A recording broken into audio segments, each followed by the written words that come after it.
নমস্কার, ভাবের দেশে আপনাকে স্বাগত।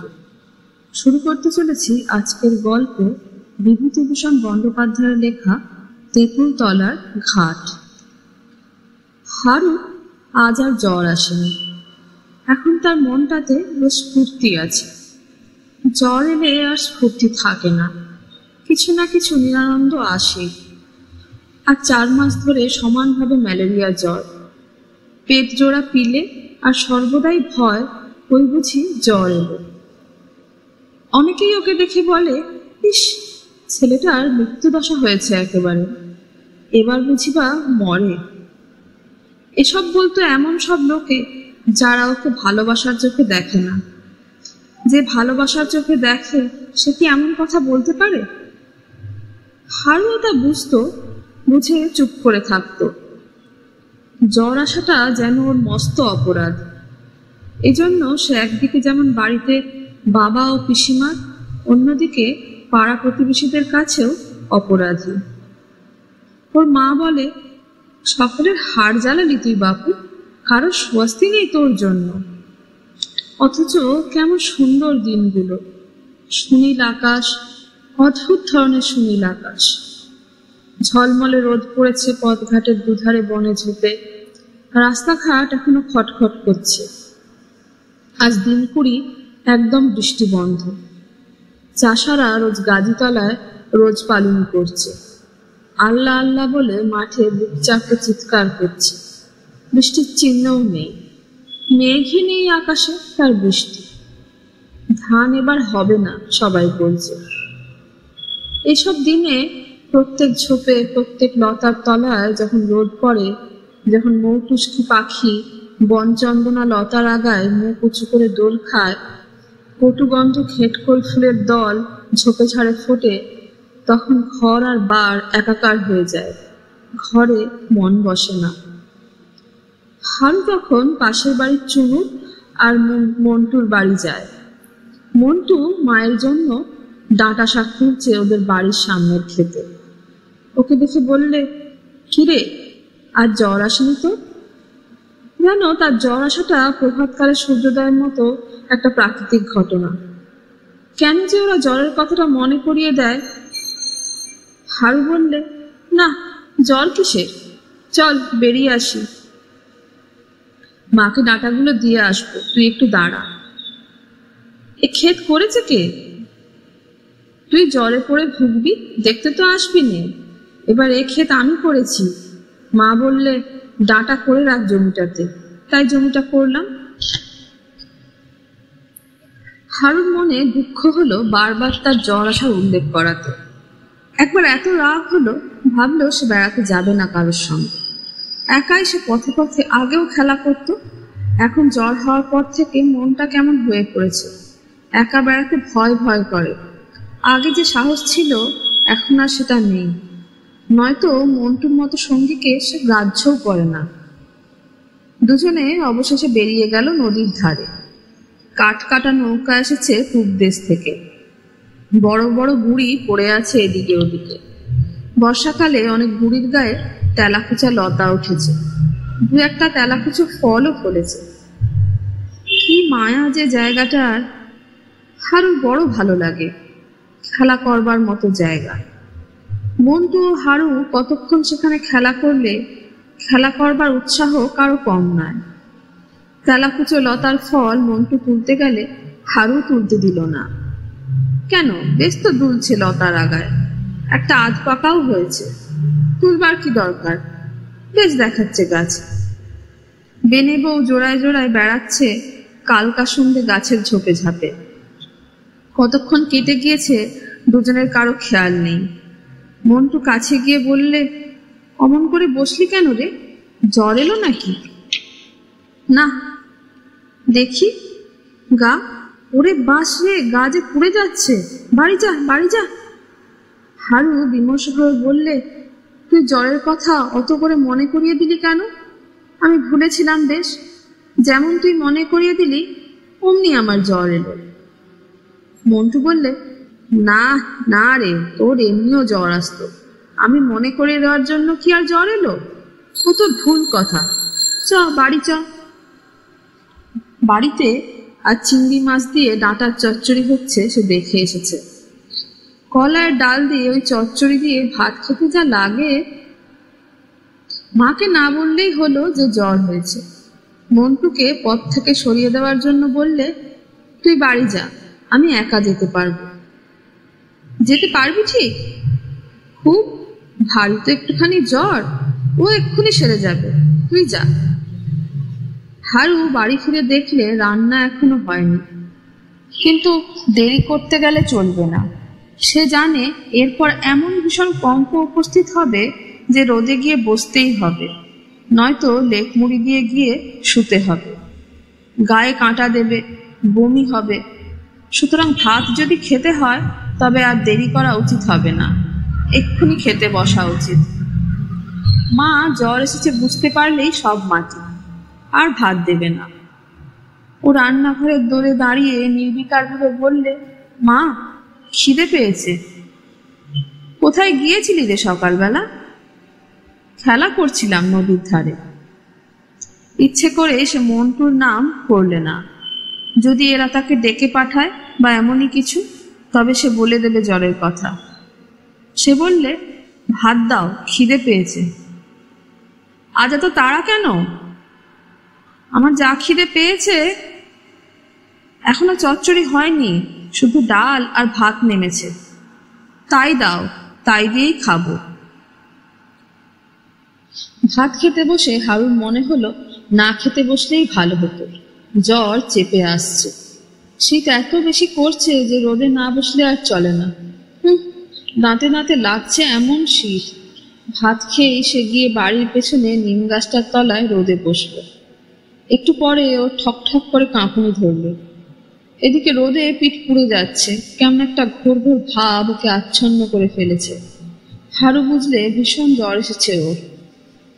ওর মা বললে, বসে আছিস কেন রোদে? শরীর খারাপ হয়নি তো?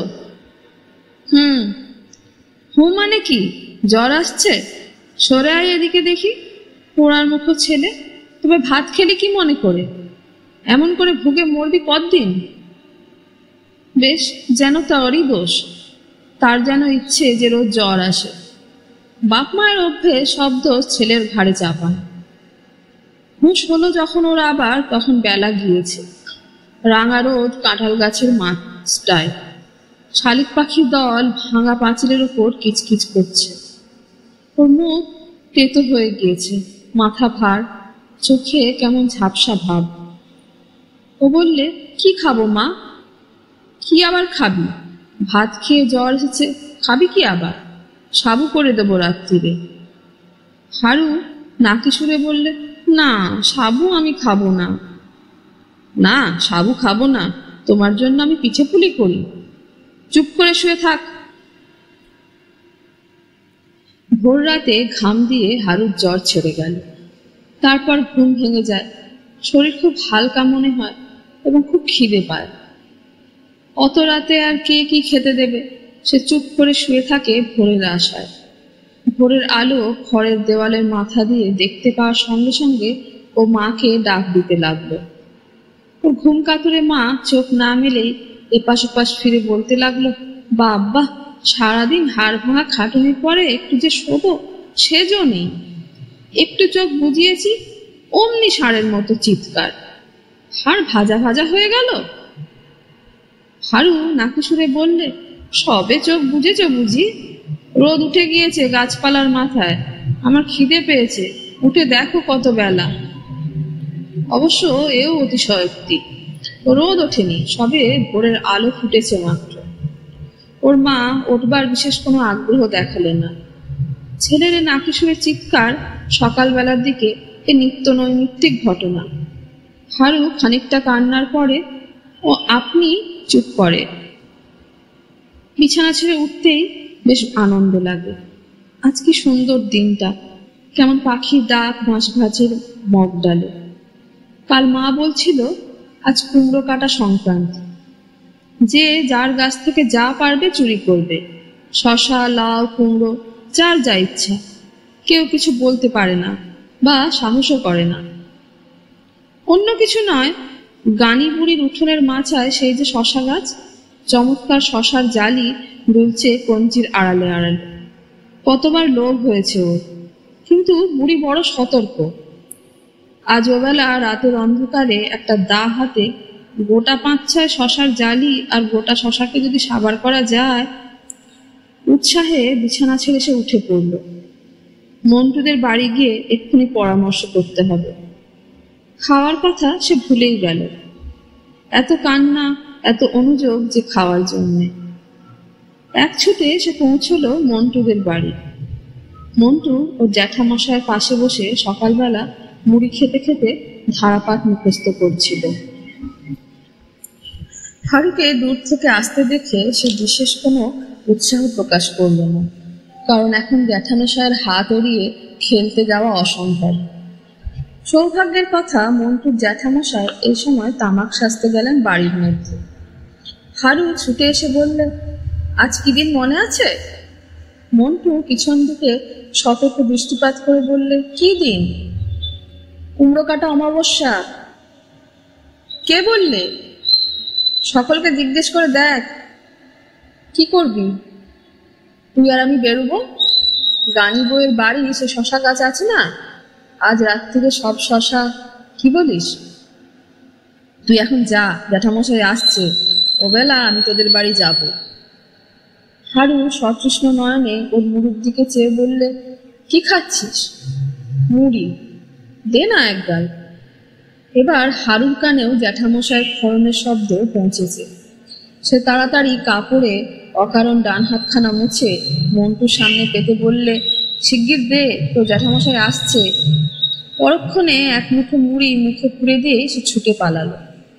মনে ভাবলে, বুড়ো এসে পড়লেই বকতো, আমায় দেখতে পারে না মোটে।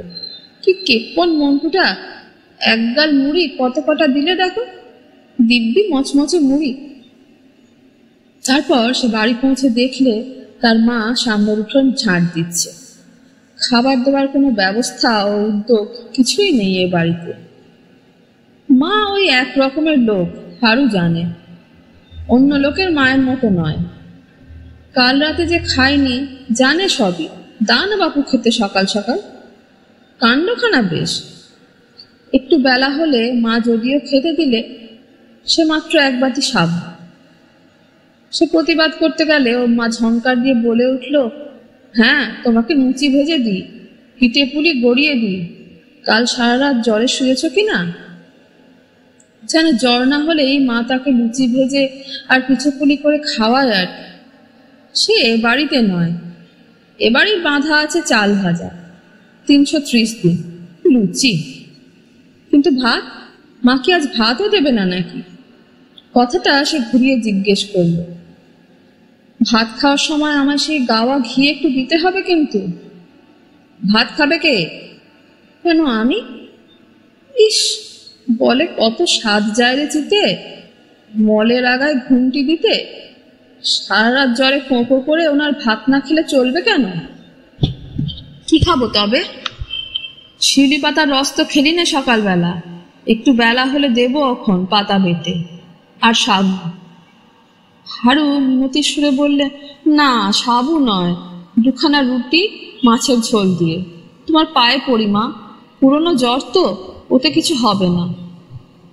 আচ্ছা যাক, দেখবো এখন। সুতরাং মনে আরেকবার খুশির ঢেউ উঠল হারু। শরীর তার খুব হালকা হয়ে গিয়েছে। জ্বর না এলেও পারে। সকলে বলে শরীর হালকা হয়ে গেলে জ্বর আর নাকি হয় না। সে একা মাঠের ধারে বোস্টম বাগানের পথে বেড়াতে গেল। ও বাগানের খুব নিবিড় একটা ঝোপঝাড়ের মধ্যে আছে সেই বুড়ো মাদার গাছটা। একবার রজুন কাকার দলে মিশে সে গিয়েছিল সেখানে। রজুন কাকা অদ্ভুত লোক, বড় বয়সের ছেলে। ওর গোঁপদাড়ি বেরিয়ে গিয়েছিল, তবুও ওদের সঙ্গে খেলত।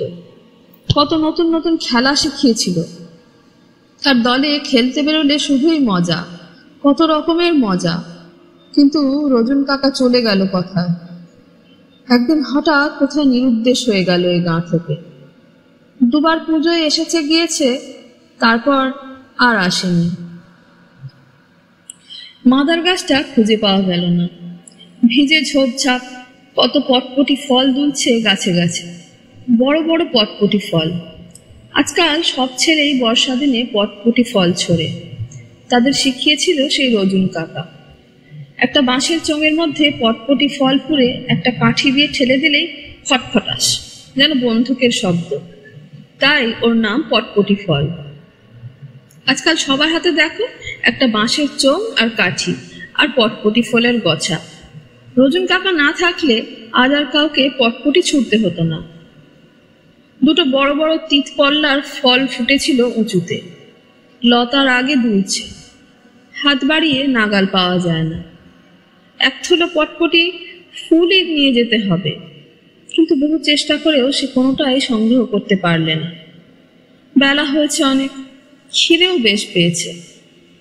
বাড়ি গিয়ে রুটি আর মাছের ঝোল খাবে, কি মজা! এতক্ষণ রুটি হয়েও গিয়েছে। সে রোগী মানুষ, মা নিশ্চয়ই তার জন্য আগে করে রাখবে। আজ সে বেশ ভালো আছে, আজ আর জ্বর আসবে না। জ্বর বোধহয় সেরে গেল। একটু একটু খুব সামান্য শীত বোধ হচ্ছে, কিন্তু সেটা জ্বরের দরুন নয়।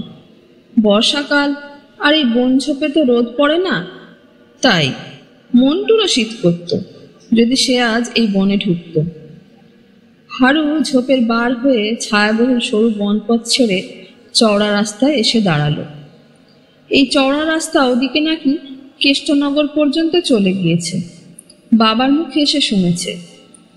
এক সারি ধান বোঝাই গরুর গাড়ি মন্থর গতিতে আসছে ওদিক থেকে। হারু একটা পিটুলি গাছের তলায় আধরোদ আধছায় বসে বসে গরুর গাড়ি দেখতে লাগলো। বোধহয় একটু বেশিক্ষণ বসা হয়ে গেল। যে সময় উঠবে ভেবেছিল সে সময় ওঠা হলো না। রোদটা বেশ মিষ্টি লাগছে। না, জ্বর হয়নি তার। বর্ষাকালে রোদ সকলেরই ভালো লাগে। বাড়িতে যখন সে পৌঁছলো তখন বেলা 12টা। হাতে তার গোটা কত পিটুলি ফল। ওর মা বললে, ও মা, এ কি কাণ্ড! এই বলে গেলি খিদে পেয়েছে, আমি কখন রুটি করে বসে আছি। কোথায় ছিলি? ভালো আছিস তো? কোথায় ছিলি?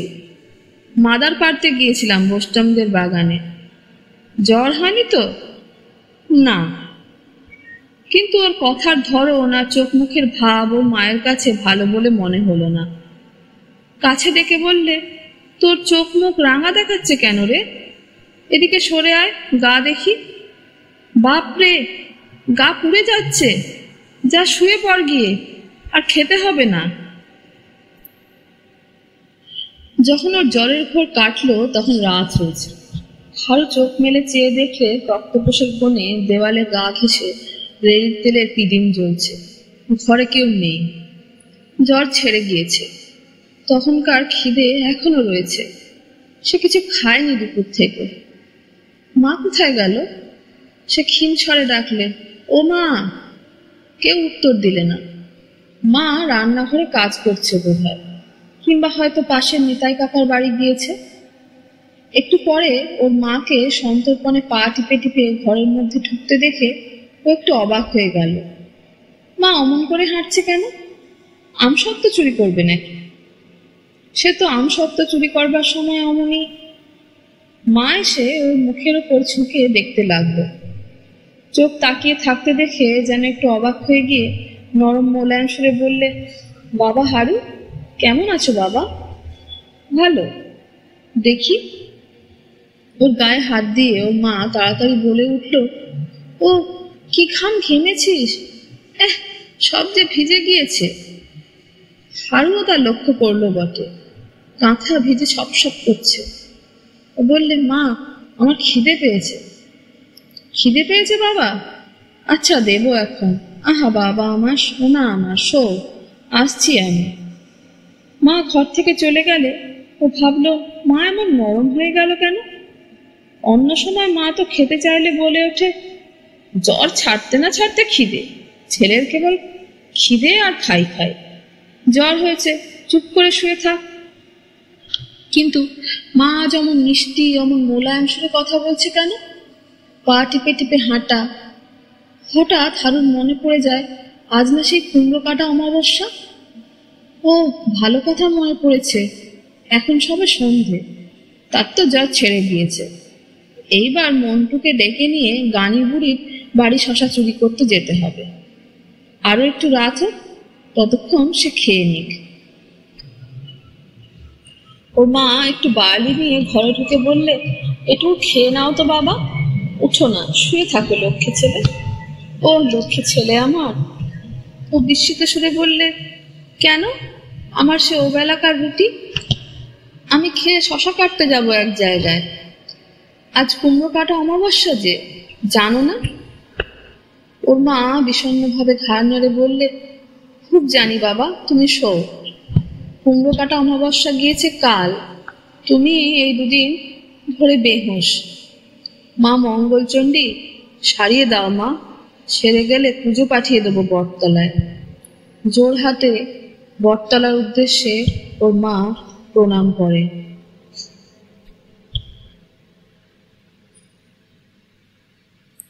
শেষ হলো আজকের গল্প তেঁতুলতলার ঘাট।